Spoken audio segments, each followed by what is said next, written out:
Thomas tidak mau percaya karena ia belum pernah bertemu dengan Yesus yang bangkit. Maka baru sesudah Thomas bertemu sendiri dengan Yesus yang bangkit, yang meminta mencucukkan jari dan tangannya ke bekas luka-lukanya, ia percaya bahwa Yesus telah bangkit. Lalu Thomas berseru, "Ya Tuhanku dan Allahku." Saudara-saudaraku yang terkasih, jadi jelas bahwa bukan kubur kosong yang membuat para murid itu percaya, tetapi pertemuan pribadi dengan Yesus yang bangkit itulah. Saudari-saudaraku yang terkasih, berjumpa kembali bersama saya Inspirasiku di Antara. Renungan Harian Minggu 12 April, hari Minggu Pekan Paskah yang kedua. Semoga kita bersama keluarga, komunitas kita, selalu dalam keadaan baik, sehat, dan tetap bersemangat. Marilah saudari-saudaraku yang terkasih, kita mengawali renungan kita hari ini dengan tanda kemenangan Kristus. Dalam nama Bapa dan Putra dan Roh Kudus. Amin. Ya Allah, berkat kebangkitan Putra-Mu yang terkasih, Engkau telah mengumpulkan kami sebagai umat-Mu yang baru. Kami mohon, penuhilah kami dengan rahmat dan damai-Mu, sehingga kami senantiasa sehati dan sejiwa, serta semakin berkembang dalam cinta kasih dan persaudaraan, dengan pengantaraan Yesus Kristus Putra-Mu Tuhan kami, yang bersama dengan Dikau dalam persatuan Roh Kudus, hidup dan berkuasa Allah sepanjang segala masa. Amin. Dalam nama Bapa dan Putra dan Roh Kudus. Amin. Inspirasi kita hari ini dari Injil Suci menurut Yohanes bab 20 ayat 19 sampai 31. Marilah kita baca bersama-sama dan kita renungkan. Setelah Yesus wafat disalib pada malam pertama sesudah hari Sabat, berkumpullah murid-murid Yesus di suatu tempat dengan pintu-pintu yang terkunci, karena mereka takut kepada orang-orang Yahudi. Pada waktu itu, datanglah Yesus, berdiri di tengah-tengah mereka dan berkata, "Damai sejahtera bagi kamu." Sesudah berkata demikian, Yesus menunjukkan tangan dan lambungnya kepada mereka. Murid-murid itu bersuka cita ketika mereka melihat Tuhan. Maka kata Yesus sekali lagi, "Damai sejahtera bagi kamu. Sama seperti Bapa mengutus aku, demikian juga sekarang aku mengutus kamu." Dan sesudah berkata demikian, Yesus menghembusi mereka dan berkata, "Terimalah Roh Kudus. Jikalau kamu mengampuni dosa orang, dosanya diampuni. Dan jikalau kamu menyatakan dosa orang tetap ada, dosanya tetap ada." Pada waktu Yesus datang itu, Thomas, seorang dari ke-12 murid, yang juga disebut Didimus, tidak ada bersama-sama mereka. Maka kata murid-murid yang lain itu kepadanya, "Kami telah melihat Tuhan." Tetapi Thomas berkata kepada mereka, "Sebelum aku melihat bekas paku pada tangannya, dan sebelum aku mencucukkan jariku ke dalam bekas paku itu, dan mencucukkan tanganku ke dalam lambungnya, sekali-kali aku tidak akan percaya." 8 hari kemudian, murid-murid Yesus berada kembali dalam rumah itu, dan Thomas pun bersama-sama dengan mereka. Semua pintu-pintu terkunci. Yesus datang. Ia berdiri di tengah-tengah mereka dan berkata, "Damai sejahtera bagi kamu." Kemudian Yesus berkata kepada Thomas, "Taruhlah jarimu di sini dan lihatlah tanganku.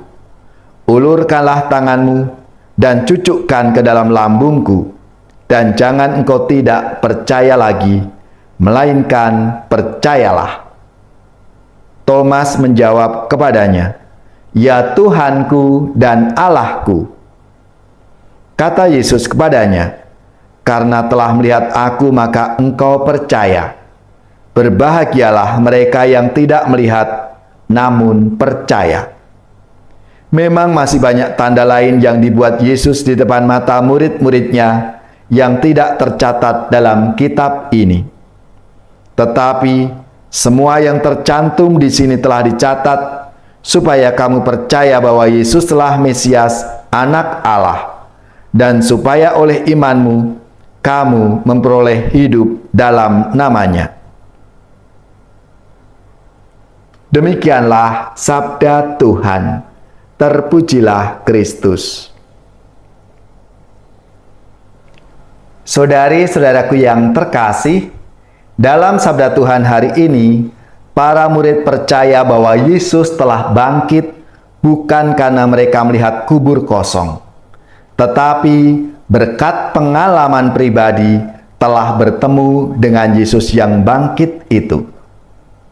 Pertemuan itu terjadi karena inisiatif Yesus yang hadir ke tengah-tengah mereka pada saat para murid berkumpul di ruangan yang terkunci. Waktu itu Yesus menyatakan dirinya dengan menunjukkan bekas luka pada tangan dan lambungnya. Pertemuan itu pun telah melenyapkan ketakutan, memberi sukacita, damai sejahtera, dan pencurahan Roh Kudus. Yesus yang bangkit menghembusi para murid dengan Roh Kudus yang memberi kehidupan yang baru, sebagaimana Allah menghembuskan nafas hidup kepada manusia ciptaannya. Saudari-saudaraku yang terkasih, kisah tentang Rasul Thomas pun tak beda dengan murid-murid yang lain. Thomas tidak mau percaya karena ia belum pernah bertemu dengan Yesus yang bangkit. Maka baru sesudah Thomas bertemu sendiri dengan Yesus yang bangkit, yang meminta mencucukkan jari dan tangannya ke bekas luka-lukanya, ia percaya bahwa Yesus telah bangkit. Lalu Thomas berseru, "Ya Tuhanku dan Allahku." Saudara-saudaraku yang terkasih, jadi jelas bahwa bukan kubur kosong yang membuat para murid itu percaya, tetapi pertemuan pribadi dengan Yesus yang bangkit itulah yang membuat para murid percaya bahwa Yesus telah bangkit. Hanya pertemuan pribadi dengan Yesus yang bangkit yang dapat membuat Rasul Thomas dan murid-murid yang lainnya percaya akan kebangkitannya. Demikian halnya kepercayaan orang-orang yang tidak pernah melihat Yesus pun terjadi berkat kesaksian ke-12 murid yang menyatakan perkataan Yesus sendiri. Berbahagialah mereka yang tidak melihat, namun percaya. Pertemuan dengan Yesus yang bangkit itu membawa tugas perutusan. Sama seperti Bapa mengutus aku, demikian juga sekarang aku mengutus kamu. Pengutusan itu berkenaan dengan penghapusan dosa, sehingga para murid menerima pencurahan Roh Kudus. Sedangkan tujuan perutusannya adalah supaya orang mulai atau semakin percaya bahwa Yesus adalah Mesias, Anak Allah, dan dengan imannya itu ia memperoleh hidup yang kekal. Jadi, penginjil Yohanes menulis Injilnya untuk menunjukkan atau membuktikan bahwa Yesus telah Mesias, Anak Allah, supaya orang percaya kepadanya, dan dengan iman kepercayaan itu ia memperoleh hidup yang kekal. Saudara-saudaraku yang terkasih, kadang-kadang kita ini masih ragu-ragu, bahkan takut memberitakan Injil kebenaran saat ancaman menghadang kita. Padahal Roh Kudus sudah dicurahkan atas diri kita. Tak jarang kita pun malas menjalankan tugas perutusan, menjadi konsekuensi dari setiap orang yang percaya kepada Yesus. Yesus telah mengutus dan mencurahkan Roh Kudus agar para murid-Nya mampu memberitakan Injil ke seluruh dunia.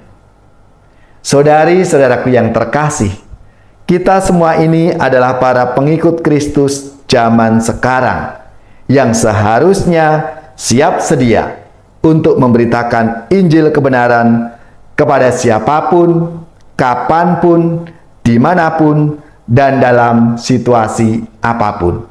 Marilah, saudara-saudariku yang terkasih, kita membuka hati untuk siap sedia diutus oleh Tuhan yang bangkit itu, agar kita mewartakan kabar sukacita, kabar gembira dalam hidup kita.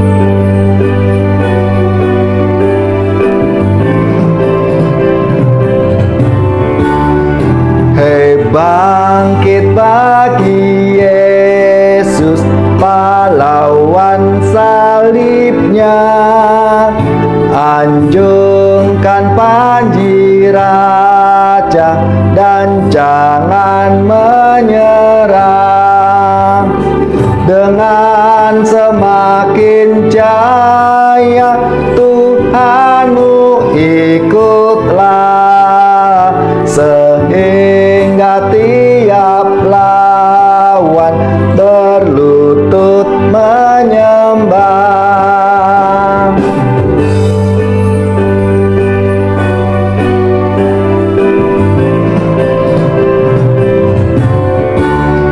Hei, bangkit bagi Yesus, dengar panggilannya, hadapilah tantangan harinya inilah, dan biar tak terbilang pasukan kuasa gelap, semakin berbahaya, semakin kau tegap.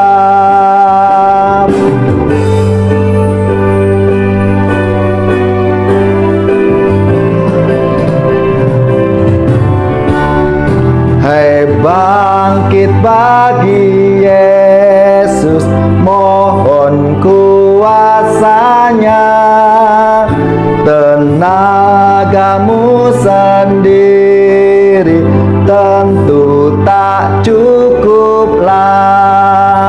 Kenakan perlengkapan senjata Roh Kudus, berjaga dan berdoa, bersiaplah terus.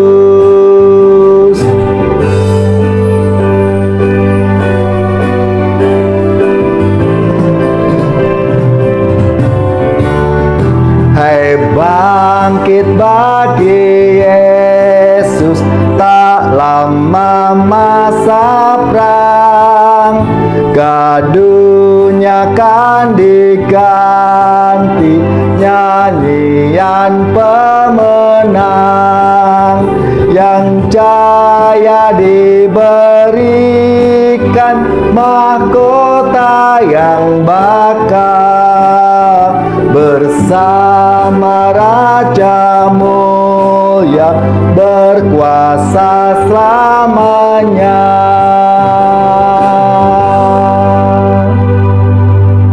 Saudari-saudaraku yang terkasih, marilah kita siapkan hati kita untuk menerima berkat Tuhan. Semoga saudara-saudari sekalian, keluarga-keluarga, komunitas kita, orang-orang yang kita doakan, mereka yang sakit, yang menderita, seluruh tugas, belajar, pekerjaan, usaha, serta karya pelayanan kita, dibimbing, dilindungi dan diberkati oleh Allah yang Maha Kuasa, Bapa dan Putra dan Roh Kudus. Amin.